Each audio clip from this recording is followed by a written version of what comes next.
সকলোকে স্বাগতম জনাইছোঁ মই পাৰ্থ। প্ৰিয় দৰ্শক, আজি অসমত এখন জিলাৰ নাম চেঞ্জ হ'ল, পৰিৱৰ্তন হ'ল। কৰিমগঞ্জ জিলাৰ নাম হ'ল শ্ৰীভূমি। নতুনকৈ নামকৰণ কৰা হ'ল এখন জিলাৰ। অসমৰ মুখ্যমন্ত্ৰী ডক্টৰ হিমন্ত বিশ্ব শৰ্মাই কৰিমগঞ্জৰ নাম দিলে শ্ৰীভূমি। আৰু এতিয়াৰ পৰা দক্ষিণ অসমৰ সেই কৰিমগঞ্জ জিলাখন আমি শ্ৰীভূমি নামেৰে জানিম। বহুকেইটা প্ৰশ্নৰ অৱতাৰণা হয়। আজি অৱকাশ পাইছোঁ কৰিমগঞ্জৰ কিছু বুৰঞ্জী ৰোমন্থন কৰিবলৈ, কৰিমগঞ্জৰ সৈতে জড়িত হৈ থকা কিছু বুৰঞ্জীৰ পৰিঘটনা ৰোমন্থন কৰিবলৈ। প্ৰথম প্ৰশ্নটো, কৰিমগঞ্জ নামটো সেই স্থানে কেনেকৈ লাভ কৰিলে, নামটোৰ ইতিবৃত্তি কি, আৰু তাৰ পিছত শ্ৰীভূমি নামটো কিয় দিয়া হ'ল, শ্ৰীভূমি নামটোৰ জেনেচিছ কি। প্ৰিয় দৰ্শক, কৰিমগঞ্জ হৈছে অসমৰ এনে এক স্থান যি স্থানলৈ ব্ৰিটিছ অসমৰ আন স্থানলৈ অহাৰ পূৰ্বতে আহিছিল। ব্ৰিটিছৰ দখললৈ কৰিমগঞ্জ গৈছিলে কেতিয়া জানেনে? 1765 চনত, 1765ত। বংগ যেতিয়া পলাচী যুদ্ধৰ পিছত ব্ৰিটিছে দখল কৰিছিল 1757 চনত। তাৰ প্ৰায় 10 বছৰৰ পিছত, 8 বছৰৰ পিছত কৰিমগঞ্জ ব্ৰিটিছৰ দখললৈ গৈছিল। আৰু কালক্ৰমত বুৰঞ্জীৰ পৃষ্ঠা লুটিয়ালে গম পাব, কালক্ৰমত কৰিমগঞ্জ অসমৰ অবিচ্ছেদ্য অংগ হৈ পৰিল। কেনেকৈ অবিচ্ছেদ্য অংগ হৈ পৰিল? প্ৰাসংগিক প্ৰশ্ন। ইষ্ট পাকিস্তানলৈ, পূব পাকিস্তানলৈ প্ৰায় যাবলগীয়া আছিল। শেষ মুহূৰ্তত কৰিমগঞ্জ পূব পাকিস্তানত সংযুক্ত নহৈ অসমৰ লগত থাকিল, অসমৰ অবিচ্ছেদ্য অংগ হৈ পৰিল। 47 চনৰ সেই ঘটনা।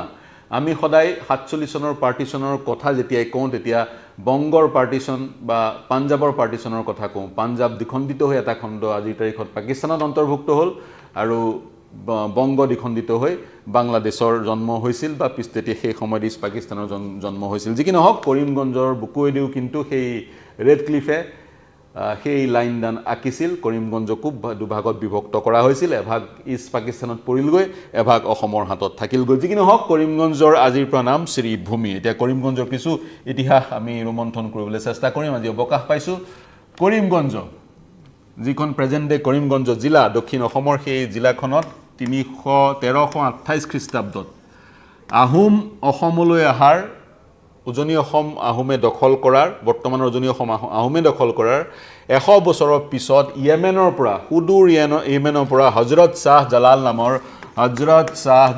নামৰ এগৰাকী ধৰ্ম প্ৰচাৰক, চেইণ্ট বুলি উল্লেখ আছে বুৰঞ্জীত, এগৰাকী ধৰ্ম প্ৰচাৰক শ্ৰীহট্টলৈ আহিছিল। শ্ৰীহট্টক চিলেট বুলি কোৱা হয়। শ্ৰীহট্টক কিয় চিলেট বুলি কোৱা হয়? ব্ৰিটিছে শ্ৰীহট্ট উচ্চাৰণ কৰিব পৰা নাছিল। তেওঁলোকে কমফৰ্টেবলি যিটো শব্দ উচ্চাৰণ কৰিব পাৰিছিল সেইটো হৈছে চিলেট, সেইকাৰণে শ্ৰীহট্ট হ'লগৈ চিলেট। শ্ৰীহট্ট তেওঁলোকে উচ্চাৰণ কৰিব নোৱাৰাৰ কাৰণে তেওঁলোকে শ্ৰীহট্টটো চিলেট বুলি উচ্চাৰণ কৰিবলৈ ল'লে। ইংৰাজীটো সেই ধৰণে লিখিবলৈ ল'লে, SYLHET, আৰু কালক্ৰমত শ্ৰীহট্ট হ'লগৈ চিলেট।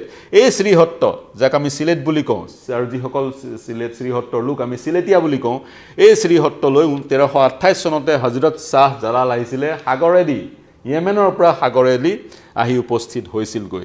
তাৰপিছত এই যি কৰিমগঞ্জ, আজিলৈকে কৰিমগঞ্জ কিছু মুহূৰ্ত আগলৈকে, তাৰপিছত শ্ৰীভূমি হৈছেগৈ। আমি প্ৰথমতে কৰিমগঞ্জ বুলিয়েই ক'ম, তাৰপিছত শ্ৰীভূমি বুলি ক'বলৈ আৰম্ভ কৰিম।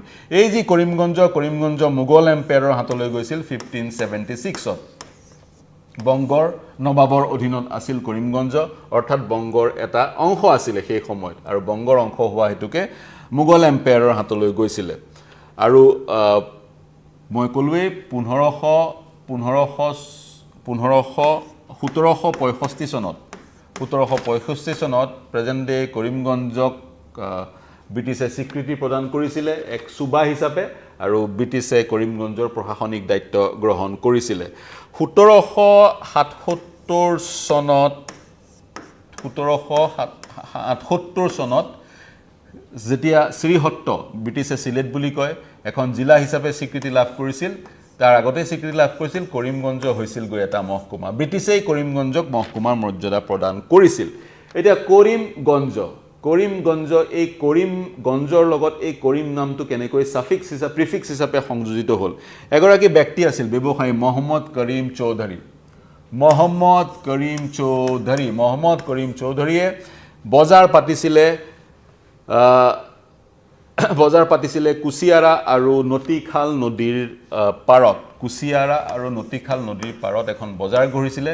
মহম্মদ কৰিম চৌধুৰীয়ে সেই বজাৰখন স্থাপন কৰাৰ কাৰণে সেই স্থানৰ নাম হ'লগৈ কৰিমগঞ্জ আৰু নতিখাল এখন সৰু নদী আছিল কুশিয়াৰা যিহেতু যদিও বা ডাঙৰ নদী নতিখাল এটা এখন সৰু নদী আছিল নতিখাল শুকাই যায় কাৰণে এই বজাৰ স্থানান্তৰ কৰা হৈছিল প্ৰেজেন্ট ডে আজিৰ তাৰিখৰ কৰিমগঞ্জলৈ আজিৰ তাৰিখত কৰিমগঞ্জ চহৰখন যি স্থানত অৱস্থিত সেই স্থানত মহম্মদ কৰিম চৌধুৰীয়ে স্থাপন কৰা বজাৰখন স্থানান্তৰ কৰা হৈছিল প্ৰথমতে সেই বজাৰখন কুশিয়াৰা আৰু নতিখাল নদীৰ পাৰত স্থাপন কৰা হৈছিল নতিখাল নদীৰ পানী শুকাই যোৱাৰ কাৰণে বজাৰখন স্থানান্তৰ কৰা হৈছিল হেয়া হৈছে ব্ৰিটিছৰ অধীনত যেতিয়া ব্ৰিটিছে যেতিয়া ভাৰত শাসন কৰিছিল তেতিয়াৰ কথা প্ৰথম কথা কৰিমগঞ্জলৈ ব্ৰিটিছ অসমলৈ অহাৰ পূৰ্বে আহিছিল অসমলৈ ব্ৰিটিছ আহিছিল 1826 চনত অসমলৈ ব্ৰিটিছ আহিছিলে কৰিমগঞ্জ শ্ৰীহট্ট জিলাৰ এটা অংশ আছিলে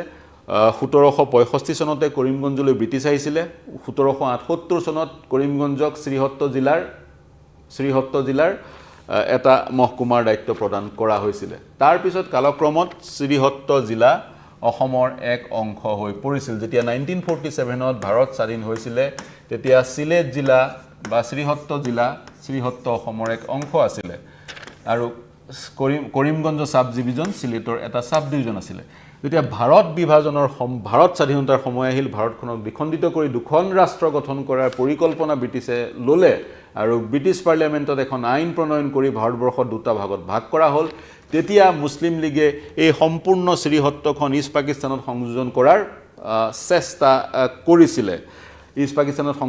চেষ্টা কৰিছিল কিন্তু শ্ৰীহট্টৰ এজন ৰাজনীতিবিদ আব্দুল মতলিব মজুমদাৰ তেওঁ কিন্তু হিন্দু আৰু মুছলমানৰ ইউনিটিৰ সদায় পোষকতা কৰিছিল আৰু শ্ৰীহট্ট যাতে ইষ্ট পাকিস্তানৰ অংশ নহয় ভাৰতৰে অংশ হৈ থাকে তাৰ কাৰণে এক জনমত গঠন কৰাৰ প্ৰয়াস কৰিছিল আৰু তেওঁ সহযোগ কৰিছিল ফখৰুদ্দিন আলী আহমদ যি পিছত 70ৰ দশকত ভাৰতবৰ্ষৰ ৰাষ্ট্ৰপতি হৈছিল দুইগৰাকী কংগ্ৰেছৰ নেতা আৰু আব্দুল মতলিব মজুমদাৰ অসম বিধানসভাৰ স্বাধীনতাৰ আগতেও স্বাধীনতাৰ পিছতো বিধানসভাৰ সদস্য আছিল আৰু তেওঁ মন্ত্ৰিত্ব লাভ কৰিছিল স্বাধীনতাৰ পিছত যেতিয়া গোপীনাথ বৰদলৈ প্ৰাইম মিনিষ্টাৰ আছিল তেতিয়া মুখ্যমন্ত্ৰীক প্ৰাইম মিনিষ্টাৰ বুলি কোৱা হৈছিল বৰাক উপত্যকাৰ পৰা মাত্ৰ এগৰাকীয়ে মন্ত্ৰী আছিল সেইজন হৈছে আব্দুল মতলিব মজুমদাৰ যি কি নহওক যেতিয়া ভাৰত স্বাধীন হ'ল পাৰ্টিশনৰ প্ল্যানটো আহিলে শ্ৰীহট্টত সিলেটত ৰেফাৰেণ্ডাম কৰা হ'ল গণভোট লোৱা হ'ল সিলেটৰ লোকসকলে ক'ত থাকিব বিচাৰে পাকিস্তানত থাকিব বিচাৰে নে ভাৰতবৰ্ষত থাকিব বিচাৰে তাক লৈ গণভোট কৰা হ'ল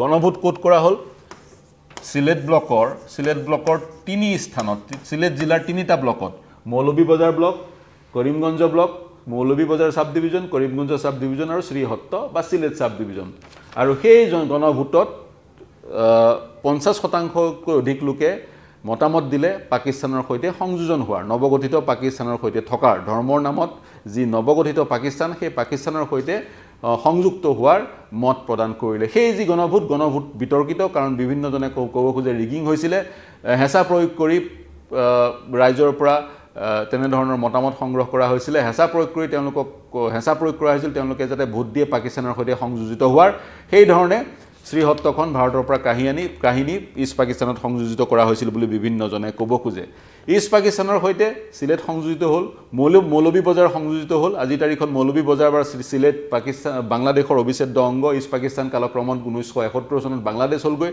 কৰিমগঞ্জখনত দুটুকুৰ কৰি এক অংশ অসমৰ সৈতে সংযোজিত কৰা হ'ল আৰু এক অংশ সংযোজিত কৰা হ'ল কাৰ সৈতে ইষ্ট পাকিস্তানৰ সৈতে বৰ্তমানৰ বাংলাদেশ আৰু যিকণ কৰিমগঞ্জ থাকি গ'ল অসমৰ সৈতে সেইকণ কৰিমগঞ্জ আজি শ্ৰীভূমি কৰা হ'ল শ্ৰীভূমি কিয় কৰা হ'ল সেই প্ৰসংগলৈ আহিম এতিয়া কৰিমগঞ্জ প্ৰথমতে যেতিয়া অসমৰ সৈতে সংযোজিত হ'ল যি টুকুৰা সেই টুকুৰা কাছাৰ জিলাৰ এটা সাব ডিভিজন আছিল প্ৰথমতে কাছাৰ জিলাৰ এটা সাব ডিভিজন আছিল 19